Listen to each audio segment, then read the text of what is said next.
Weapons was not on my radar. I never watched Barbarian. I missed out on that one, so I didn't know about the previous movie this guy made. I just kept hearing people talk about it and how amazing it was, and I did not want to watch a trailer. I didn't want to learn anything about it. I just wanted that hype from the word of mouth to fuel me for when I finally gave this movie a look, when I finally watched Weapons. And so, finally, I watched Weapons. Holy crap. Holy crap. That was incredible. I got the vibes of Hansel and Gretel meets Prisoners. Prisoners, the movie Prisoners. I should review Prisoners at some point. Here it is. Prisoners, starring Jake Gyllenhaal, Hugh Jackman. It's very, very... It reminded me, definitely, of Prisoners. Especially with the Josh Brolin character and trying to find his kidnapped child. There are supernatural elements in this movie, though, so Prisoners is not supernatural in any shape of the word, but it did remind me of Prisoners. Prisoners is a fantastic movie. You definitely need to give this one a look, especially if you haven't. If you liked Weapons, if you're going to watch Weapons and you find out that you do like Weapons, give Prisoners a look, especially if you're a Hugh Jackman fan or a Jake Gyllenhaal fan. You owe it to yourself to give Prisoners a look. Anyways, Weapons is filmed kind of interestingly. If you've watched Pulp Fiction by Quentin Tarantino, that film was very much filmed in perspective-based storytelling. We have the perspective of Sam Jackson, then we have the perspective of what's-his-face? Travolta, John Travolta. I know his name, it's just names escape me for a few seconds until I think about it for a moment. John Travolta. It's like I know what his face looks like. I knew exactly what it looks like, but the name is just a few seconds later. But yeah, John Travolta, we get his perspective. Then we get Bruce Willis's perspective. Zed's dead and all that stuff. And then we get another character's perspective near the end of the film. And then we move back into the ending after the scene with Sam Jackson. He's like the chronological order of events are different. We have some character perspectives that happen before other perspectives, and then other character perspectives that happen after other characters' perspectives. It's all over the place, but when we combine all of the perspectives in the chapters, so as to say, of the film, we get a full narrative.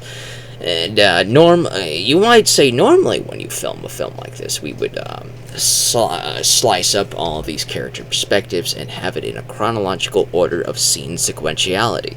So we have one scene helmed from Josh Brolin's perspective, then we move into the next scene helmed by the teacher's perspective, then we move from the cop's perspective, then we move to the principal's perspective, and we move back to Josh Brolin's perspective, and we move in that order. But that type of sequential series of storytelling is very common. We do that all the time in so many movies. If this film was filmed and shown to you in that type of sequentiality order, it may not have been as good as it ended up being. In my opinion, I think this chapter version, instead of sequentiality, aids the film in being a little bit more unique than the other films out there that are like this. I very much enjoyed a lot of the comical elements. There's one character that I really didn't care for, though. The dopehead character. He was very annoying. Some people say he's the funniest one, but I thought he was despicable. He steals this child's backpack, takes her iPad, and he goes to a pawn shop to try to pawn what is clearly a little girl's iPad, and the pawn shop owner goes like, "You stole that, didn't you? I'm not buying this from you."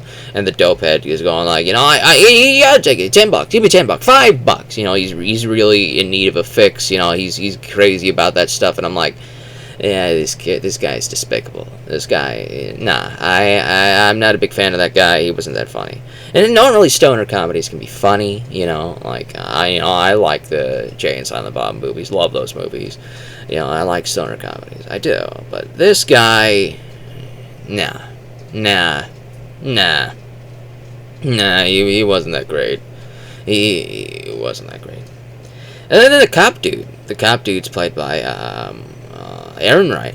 Alden Ehrenreich. I think he played Han Solo in the Han Solo movie, the one that Disney made. The Han Solo movie with Alden Ehrenreich. Did anybody watch that movie?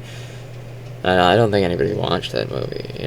Nobody talks about it anymore. It was a pretty fun movie, honestly. It's better than the sequel trilogy. Better than those. But yeah, Weapons has Alden Ehrenreich play the cop. It's told by the perspective of, I think, 5-6 characters. First one's the teacher lady. She's probably the one with the best story in here. She's got the heart. The heart of the story is from the teacher lady's perspective. I wish we had more from her. I think you could get rid of a couple scenes from these other characters to give more focus to her character and come back to her character and focus more on her some more. I think she's just a better character in many ways.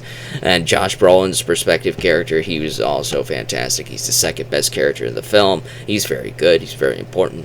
We have the cop dude. I think you could write him out of the movie. You don't really need him all that much. We have the dopehead who is there. He discovers the house where the witch is staying. He discovers where the kids are, so he's detrimental to the plot, obviously. But I think maybe you could have given the person who discovers where the kids are to the teacher, maybe, and you could have written the dopehead out of the story. That's just my opinion there. What else? Who is the other guy? We have the principal, who is played by the guy who plays the sorcerer dude in Doctor Strange. He's not Doctor Strange. He's Wong, the guy who plays Wong. Benedict Wong, I think his name is. I think his name is Benedict Wong. I think that's it. Or am I just getting Benedict Cumberbatch? Benedict. Actors and names, dude. Names. Friggin' names. But yeah, that guy's in here. He plays the principal. He has a small role, but it's okay. Then we have the kid. So the story of the premise is, one night, a bunch of children run out the door doing the Kid Goku run. A lot of people are calling it the Naruto run, but nobody watched OG Dragon Ball, which is an 80s property. OG Dragon Ball, Toriyama drew that in the 80s, and Goku was running like that before Naruto ever did.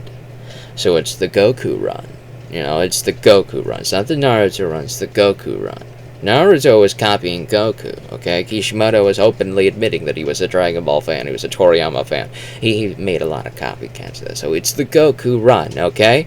They were Goku running out of the house to the witch's house or whatever, They just mysteriously vanished overnight. Then the teacher comes to school, and there's only one kid left in her class. The one kid, all the other students are gone, and all the parents are wondering where the heck these kids are. Where did these guys go, So they're questioning the student, the only student that showed up, and they're questioning the teacher, trying to find out where these kids are. And that kid, we finally get to learn his perspective in the final portion of the movie. The final character perspective is that kid's perspective, and we go from his perspective all the way to the end of the film. So it does feel like it's long. This movie definitely feels like it's long. How long is it in actuality? About 2 hours. So it definitely feels like it's 2 hours long. Sometimes a movie that is 2 hours long doesn't feel all that long at all. This is a movie that definitely does feel its length, probably because there's a lot of scenes in here that I wasn't really interested in. A lot of characters that I wasn't really interested in. I was most interested in the teacher, Josh Brolin's character, the father, and the kid's character, the student who was held captive by the witch. Those were the three best stories, in my opinion. The dopehead, the cop, and the principal were not as important. I feel like they could have just been side characters to the other three plots. You could have expanded the other three plots and the other three perspectives, add more scenes to them, and maybe that would have been a better idea in my opinion. Maybe you could have even just added a fourth perspective. get rid of the principal, the dopehead, and the cop character's perspective, singles perspective storylines, and add them into the teacher, the father, and the child storylines, and add a fourth storyline, which is the witch's perspective. And then the witch could have her scene where she did what she does with the cop, with the dopehead, and with the principal, because they all become victims of her. So maybe their scenes could have been included with her. You know, maybe, so we could have had 4 longer segments instead of 6 shortish segments, leaving you with 3 segments you wish were longer. The weapons is still very fun. It's still very good. Obviously, I have a lot to talk about with it. I have a lot I want to say. I have a lot I wish was better. And there's a lot I wish to know more about. It's a story I'm interested in. It's a perspective. A lot of characters in here I want to know more about. It's a world I would like to see more stories told in, even. Weapons is fantastic. Give it a look.